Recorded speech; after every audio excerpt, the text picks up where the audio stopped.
La première église baptiste haïtienne, Macédoine, sur la route de Boget Road, au 340 à River Edge, dans l'État de New Jersey, est maintenant dans l'air. Le Seigneur, l'Alpha et l'Oméga, celui qui est, qui était et qui vient, le Tout-Puissant, a ordonné l'apôtre Jean ainsi disant: ne crains point, et que donc les choses que tu as vues, et celles qui sont, et celles qui doivent arriver après elles. Sachant que les celles qui sont, la présence de l'Église dans le monde, va bientôt céder la place au futur, aux choses qui doivent arriver bientôt. Nous nous empressons d'utiliser tous les moyens dignes, utiles et nécessaires en vue d'avertir cette génération du jugement imminent de Dieu. Comme l'apôtre Paul en a chargé Timothée, disant: je t'en conjure, devant Dieu et devant Jésus-Christ, qui doit juger les vivants et les morts, et au nom de son apparition et de son royaume, prêche la parole, insiste en toute occasion, favorable ou non, reprend, censure, exhorte avec toute douceur et en instruisant. Adorons le Seigneur. Seigneur, nous te remercions infiniment pour cette grâce spéciale que tu nous accordes d'être en ligne ce soir pour prêcher ton évangile. Nous te prions de nous appeler de ta puissance, de la puissance de cet esprit, que nous puissions déclarer ta parole avec hardiesse et persuasion, et que nous puissions parler non de notre part, mais de ta part. C'est la prière que nous t'adressons dans le nom de ton Fils Jésus-Christ, qui vit, qui règne au siècle des siècles. Amen. Les prophéties bibliques ne prédisent pas que le monde serait graduellement progressé vers un paradis. Au contraire, elles voient un monde déchiré par l'iniquité, la guerre, par la famine et la peste, à un niveau que seulement Dieu peut terminer si la race humaine doit survivre. Paul, dans l'une des épîtres pastorales adressées à Timothée, présente certaines caractéristiques du dernier temps. Il dit: sache que dans les derniers jours, il y aura des temps difficiles, car les hommes seront égoïstes, amis de l'argent, fanfarons, hautains, blasphémateurs, rebelles à leurs parents, ingrats, irréligieux, insensibles, déloyaux. Et la liste continue.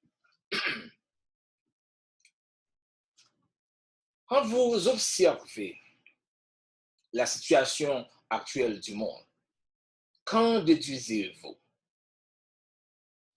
Il est clair que ces caractéristiques décrivent le temps que nous vivons et que la conjoncture actuelle sur le plan économique, politique, social marque les signes du dernier temps.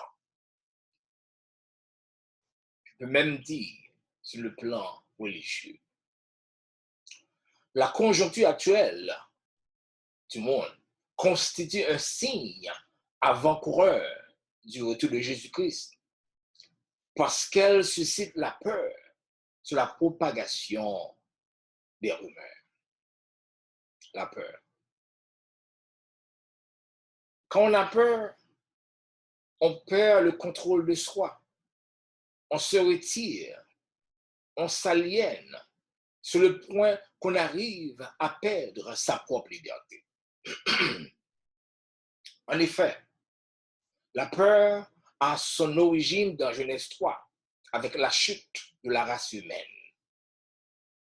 Mais l'Éternel Dieu appela l'homme et lui dit, « Où es-tu? » Il répondit, « J'ai entendu ta voix dans le jardin et j'ai eu peur parce que je suis nu et je me suis caché. » Ainsi, la peur est devenue entre les mains du malin un instrument de contrôle. Le plus souvent, l'adversaire, le diable, paralyse par la peur pour dominer. Pour cette raison, l'expression n'est pas peur apparaît à plusieurs reprises, apparaît plusieurs fois dans la Bible. C'est l'ordonnance la plus, oui, c'est l'ordonnance la plus répétée dans la Bible. En fait, il a été dit qu'il y a 365 ne craignez pas dans la Bible.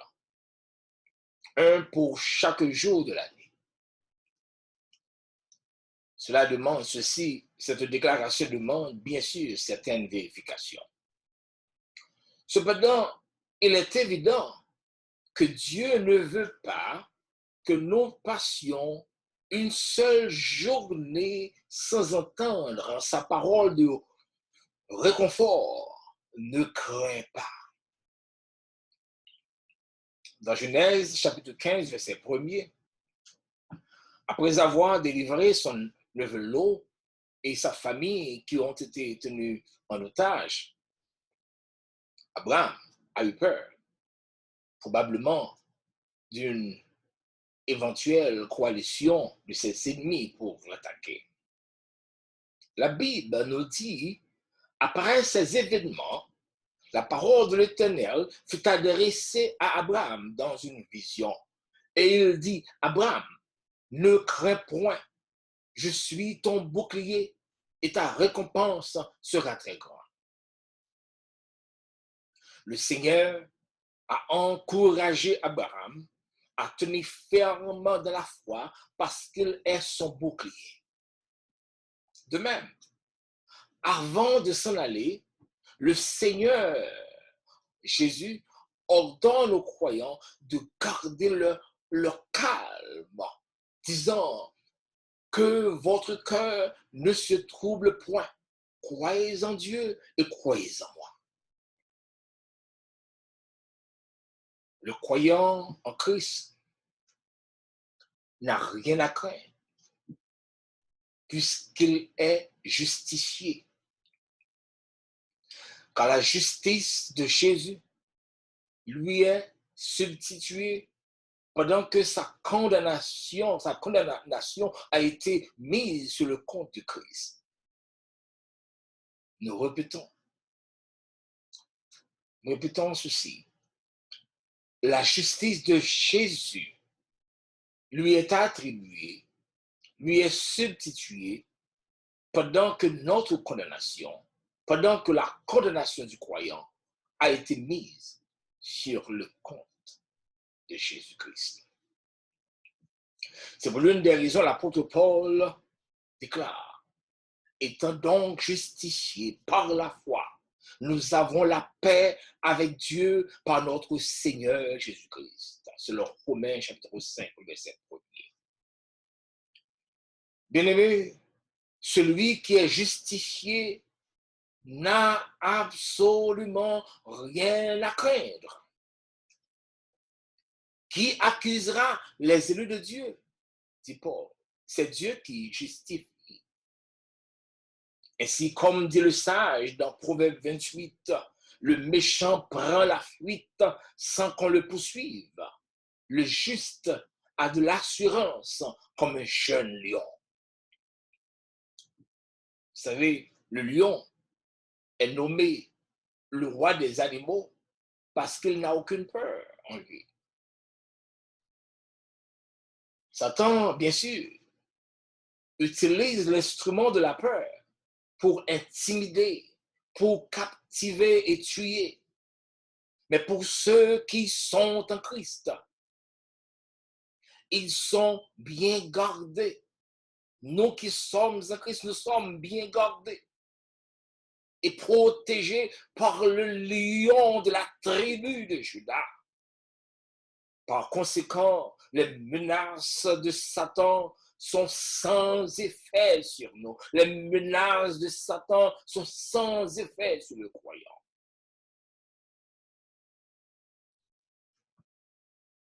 La peur entraîne également l'isolement.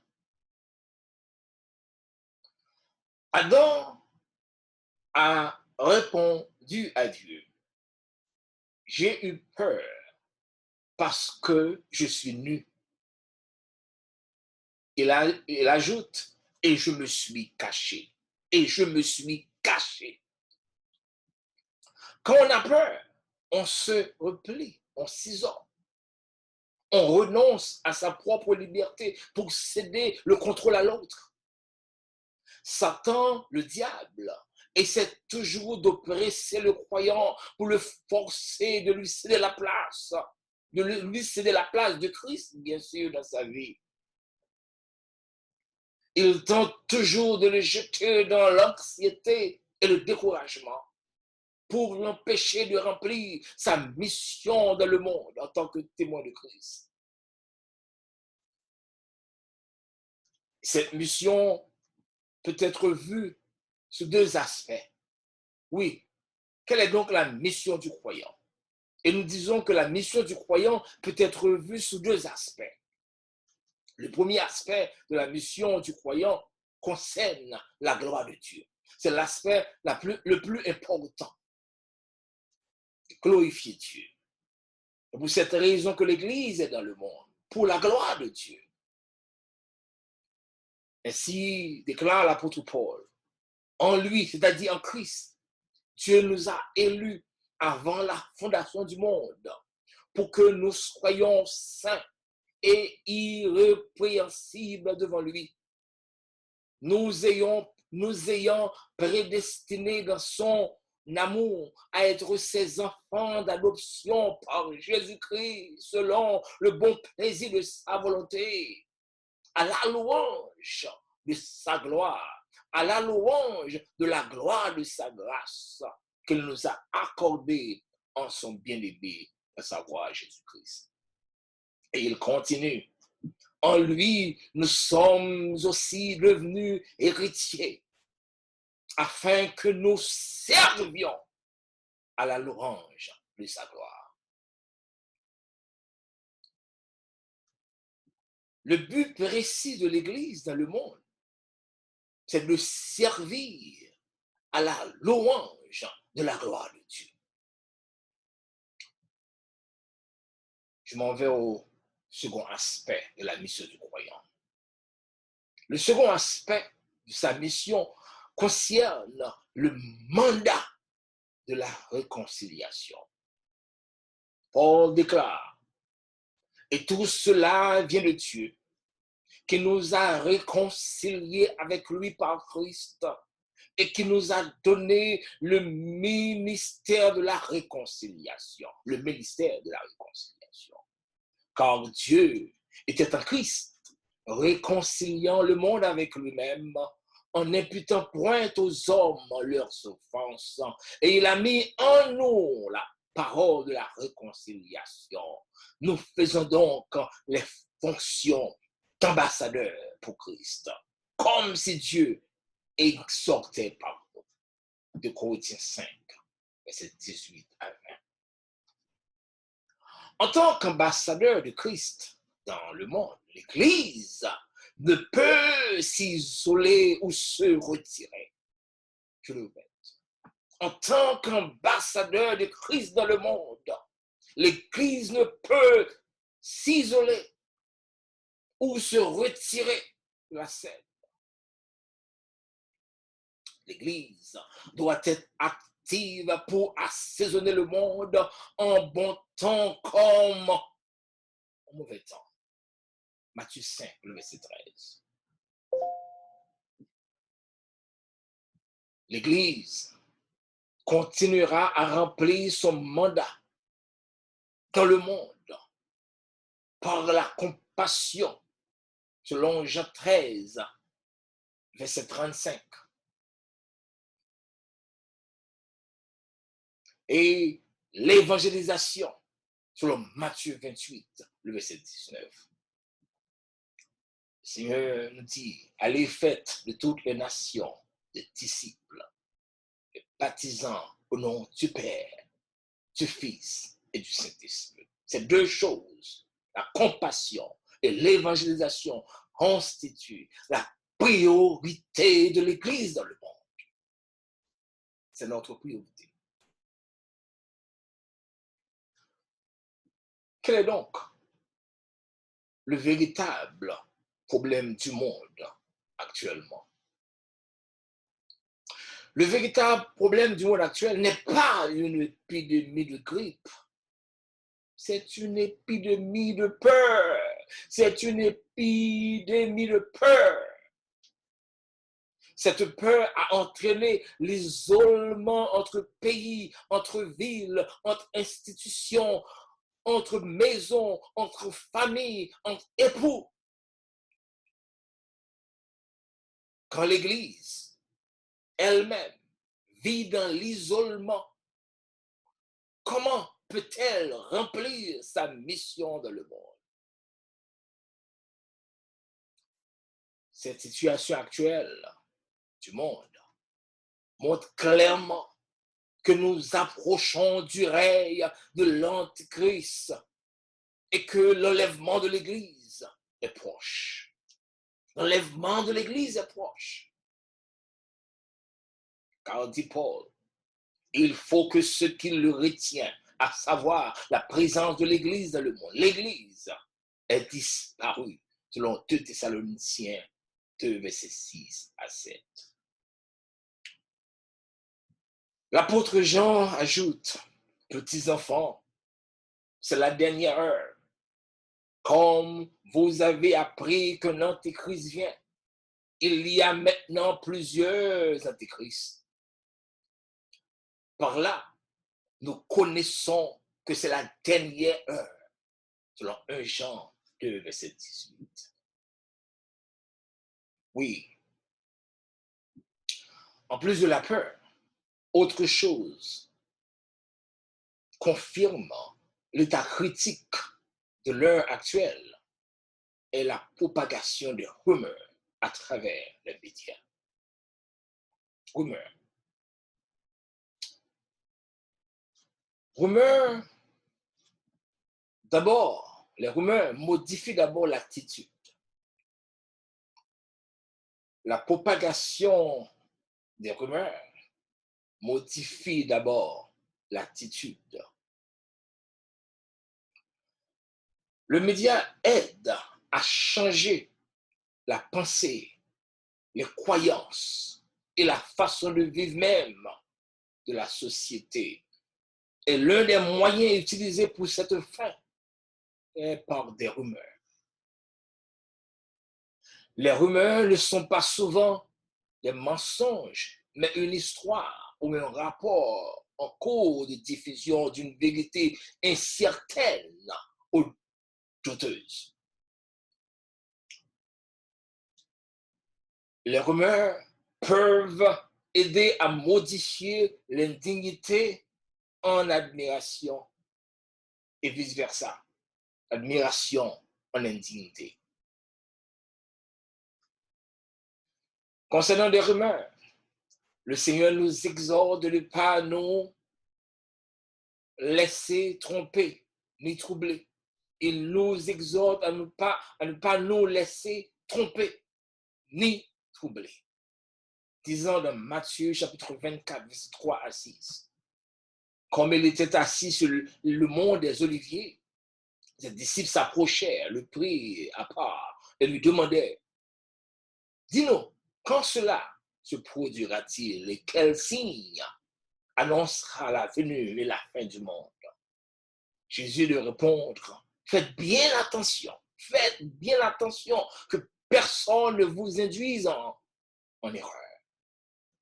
Car plusieurs viendront sous mon nom, disant je suis le Messie, et ils tromperont beaucoup de gens. En plus de cela, les rumeurs visent à renverser le fondement de la société, l'institution familiale, le mariage et d'autres. Vous voyez, c'est ce qui arrive dans le monde actuellement. En vue, non seulement, en fait, je veux dire, en vue d'un changement total. En fait, les rumeurs entraînent les gens à accepter le nouveau ordre mondial. Il est clair que l'Antéchrist, sous le couvert ou le déguisement du Messie, fera tout son possible pour se faire accepter avant de montrer son vrai visage d'Antéchrist. Je veux dire, l'Antéchrist, celui qui vient avant le Christ, il va se présenter sous le déguisement, sous le couvert de Christ, sous le couvert du Messie. Il fera tout son possible pour se faire accepter. Et après cela, il va montrer son vrai visage d'Antichrist. Mes frères et sœurs, il est évident que les grippes saisonnières ont causé la mort à beaucoup plus de gens en Europe comme aux États-Unis, qu'on a causé ce qu'on appelle le COVID-19. Pourquoi donc cette grande panique du virus? Le média, avec ses rumeurs, en est responsable. Cependant, le prince de ce monde est derrière tout cela.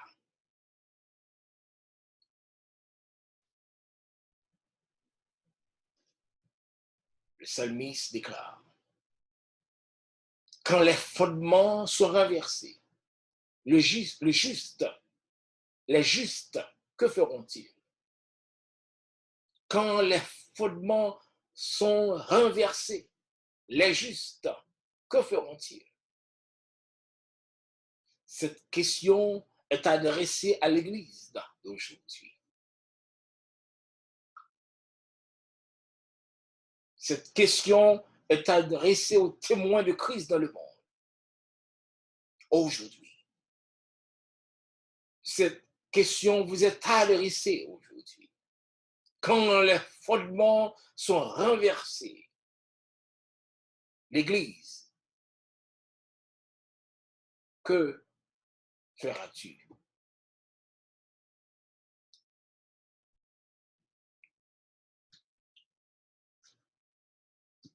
Oui, la conjoncture actuelle du monde constitue un signe avant-coureur du retour de Jésus-Christ, parce qu'elle suscite la peur et propage des rumeurs. Je vous assure qu'après le passage de ce dit fléau, le monde ne sera plus le même. La globalisation du monde arrivera à son point d'achèvement. L'établissement du règne de l'Antéchrist est en cours.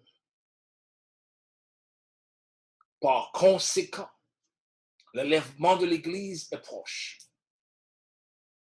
le Seigneur a dit, quand le Fils de l'homme viendra, aura-t-il encore la foi sur la terre?